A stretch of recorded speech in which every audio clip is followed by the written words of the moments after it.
Good afternoon, and welcome to Overwatch Innovation. Today I'm going to be looking at a concept that I actually came up with a more modern version of it. You might remember Simply Sarks of the same concept, which allows you to not be able to place blocks outside of a region, and this is exceptionally helpful for adventure mode because you can't break blocks, but you can still place them anywhere you want. So how can we combat this? Well, in his video, he showed it that there's actually an invisible slime that you couldn't place blocks down inside of.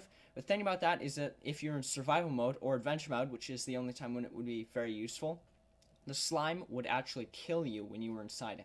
So this is a much more effective method, although it does create quite a bit of lag. So as you can see out here, I can place blocks just fine, but then when I get inside the designated orange region, when I place down a block, it is removed within seconds. So this is obviously not as quick as his video where you physically couldn't place anything, but this, it removes the blocks almost just as soon as the blocks are placed. So let's see how this works. As you can see, when I put down a block and it's removed, you can see in the chat it says block placed. So how this actually works is this very long set of command blocks is checking a region from here all the way up to that height limit.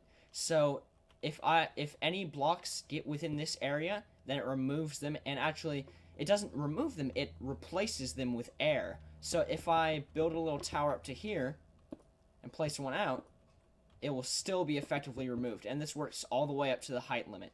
So basically all we have here is a repeating circuit that's powering these, and each of these command blocks replaces one of those blocks there with air.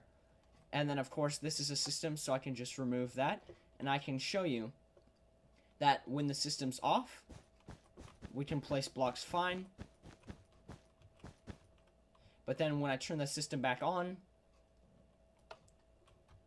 all the blocks are replaced. So this is a very neat concept, except there is the largest problem that you could see is that basically, unless you light up this entire area, this cannot run very effectively at nighttime, or it will lag like heck. So, as you can see, there's quite a few command blocks here, and it's not for the wimpiest of computers. Even with my computer, it's making it lagging. But this is still, remember, this is still in proof of concept stage, but I would say, at this point, this is probably the best way to deal with this. So it lets you actually, it allows you to place the block, but it still removes it within seconds.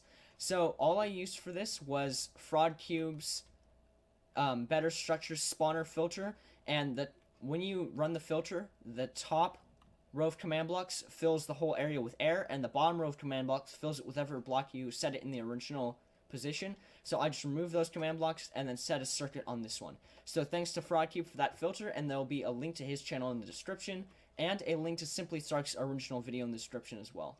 If you enjoyed this concept, please like, subscribe, comment, whatever the heck you want to do. I'll see you guys later, and goodbye.